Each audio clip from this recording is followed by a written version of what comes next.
Look, we've all been there. You come home after a long, grueling day, and all you want to do is let it all out. The stress, the frustration, the anger, it's all bubbling up inside you, and you need an outlet. You've had a shitty day, your boss is breathing down your neck, and your fantasy football team is about to go 0-12. It feels like the universe is conspiring against you, and you're just one more email away from losing it. You want to vent, to unload all that frustration onto someone who'll listen. You think, who better to share this with than my partner? She's supposed to be your rock, your confidant, the one person who understands you better than anyone else. And who better than your loving girlfriend, right? Wrong. While it's true that a relationship should be a safe space for sharing, there's a fine line between sharing and overburdening. Here's the thing. Men are told to be more vulnerable. Society encourages us to open up, to express our feelings rather than bottling them up. But somewhere along the way, we confused vulnerability with emotional diarrhea. There's a difference between opening up and dumping your emotional baggage onto your partner. One is about sharing your inner world, the other is about offloading your problems onto someone else. There's a difference between opening up and dumping your emotional baggage onto your partner. One builds intimacy, the other builds resentment. When you constantly vent to your partner, it can feel like you're treating her as your therapist rather than your equal. One builds intimacy, the other builds resentment. Think about it. Do you want to be the guy who constantly needs to be babied and reassured, or do you want to be the guy who can handle his shit, who she can rely on? Think about it. Do you want to be the guy who constantly needs to be babied and reassured, or do you want to be the guy who can handle his shit, who she can rely on? If your relationship feels more like a therapy session than a romantic partnership, it's time to make a change. Or do you want to be the guy who can handle his shit, who she can rely on? If your relationship feels more like a therapy session than a romantic partnership, it's time to make a change. Start by finding other outlets for your stress. Exercise, hobbies, or even professional therapy can help you manage your emotions without overloading your partner.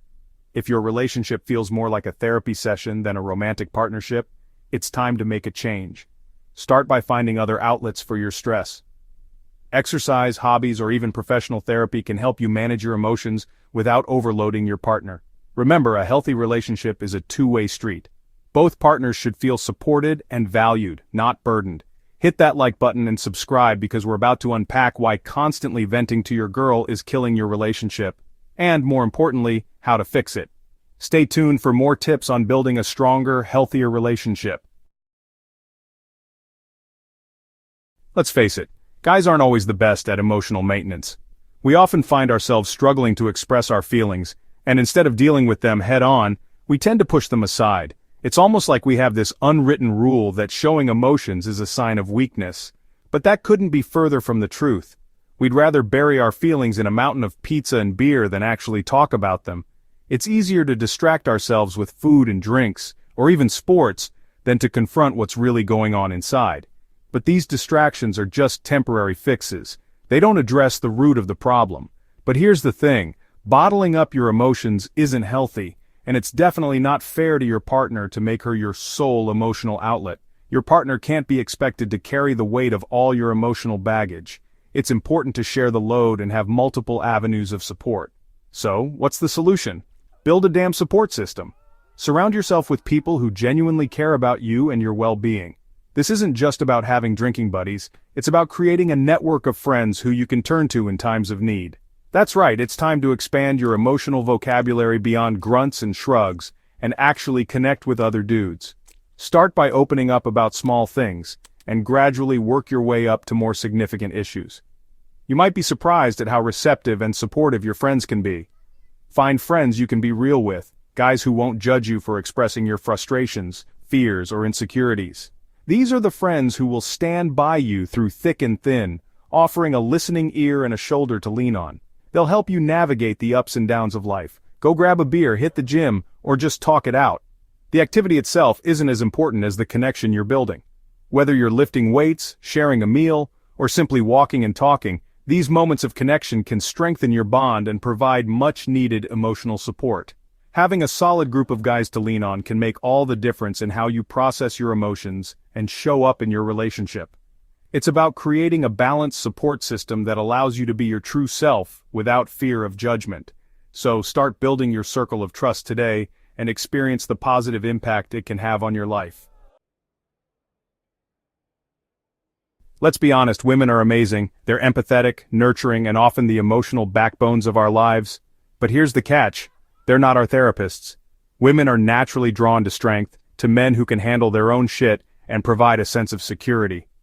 When you constantly unload your problems onto her, you're not only burdening her with your emotional baggage, but you're also chipping away at that image of strength. It's like asking your girlfriend to fix your car every time it makes a weird noise. She might be willing to help out once or twice, but eventually she's going to start wondering why you're not taking responsibility for your own damn vehicle. The same goes for your emotional well-being. Take charge, man. Remember that initial spark, that undeniable attraction you felt for your girl? Yeah, well, constant negativity is like dousing that spark with a bucket of ice water. Think about it. Would you be attracted to someone who constantly whined and complained about their problems? Probably not. It's draining, it's unattractive, and it creates a negative feedback loop. When you constantly vent to your partner, you're essentially training her to associate you with negativity. And trust me, that's not a good look. Instead of being the fun-loving, supportive partner, you become the emotional burden she has to carry. Not exactly the recipe for a thriving relationship. Section 5. Strength in vulnerability. Knowing when and how to share. Now, before you swear off all forms of emotional expression, let me clarify something. Vulnerability is still important. In fact, it's crucial for building a deep and meaningful connection with your partner. The key is to be selective about when and how you share. Don't mistake dumping all your negative emotions onto her for vulnerability. True vulnerability is about sharing your authentic self, both the good and the bad, in a way that fosters intimacy, not resentment. Instead of launching into a 20-minute monologue about your terrible day, try this. Hey, I had a rough day at work. I'm feeling a bit stressed, but I'm really glad to be home with you. See the difference? You acknowledged your feelings without making her responsible for fixing them. Section 6. Man up with solutions. Taking charge of your emotional well-being. Look, life is going to throw you curveballs. It's inevitable. Whether it's a sudden change at work, a personal setback, or an unexpected challenge, these moments are part of the journey. You're going to face challenges, disappointments, and moments of pure frustration. These experiences can feel overwhelming, but they are also opportunities for growth and resilience. That's just part of the human experience. It's important to remember that everyone goes through tough times, and you're not alone in this. The difference between a man who can handle it and a man who crumbles under pressure lies in his ability to take charge of his emotional well-being. This means recognizing your emotions and understanding how to manage them effectively. This means developing healthy coping mechanisms for stress, anxiety, and negativity. Physical activities like running or yoga can be incredibly beneficial for your mental health. Hit the gym, go for a run, or engage in any form of exercise that helps you release built-up tension and stress. Meditate, listen to music, or practice mindfulness to center yourself and find inner peace amidst the chaos. Or find a creative outlet that allows you to process your emotions constructively. Whether it's painting, writing, or any other form of art, creativity can be a powerful tool for emotional expression. Remember, you're not a helpless bystander in your own life. You have the power to take control and make decisions that positively impact your emotional well-being. You have the power to choose how you respond to challenges. By pausing and reflecting before reacting, you can handle situations more calmly and effectively. Step up and own your emotions.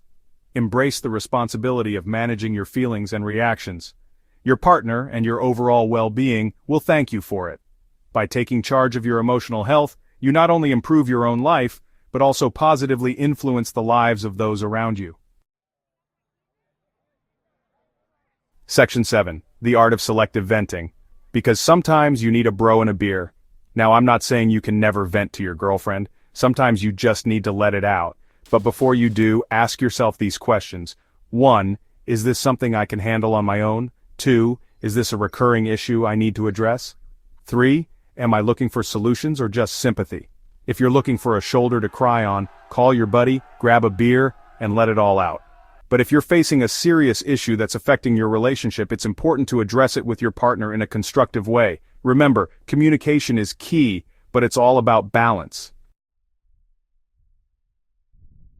Section 8. From whining to winning, becoming the rock she deserves. At the end of the day, women are attracted to men who exude confidence, strength, and emotional stability. They want a partner who can handle life's ups and downs without falling apart, someone they can rely on. By taking control of your emotional well-being, you're not only improving your own life, but you're also becoming a better partner. So, ditch the victim mentality, man up, and become the rock your partner deserves. It's time to trade in those venting sessions for meaningful conversations, shared laughter, and a relationship built on mutual respect, support, and unwavering strength. Section 9. Level up your life and relationships. A call to emotional strength. This isn't just about being a manly man or conforming to some outdated stereotype. This is about personal growth, emotional intelligence, and creating a fulfilling and passionate relationship. It's about becoming the best version of yourself, both for you and for her. If you're ready to level up your life and your relationships, hit that like button, subscribe, and share this video with a friend who needs to hear it. Let's change the conversation around masculinity and embrace a future where emotional strength is the foundation of a happy and fulfilling life.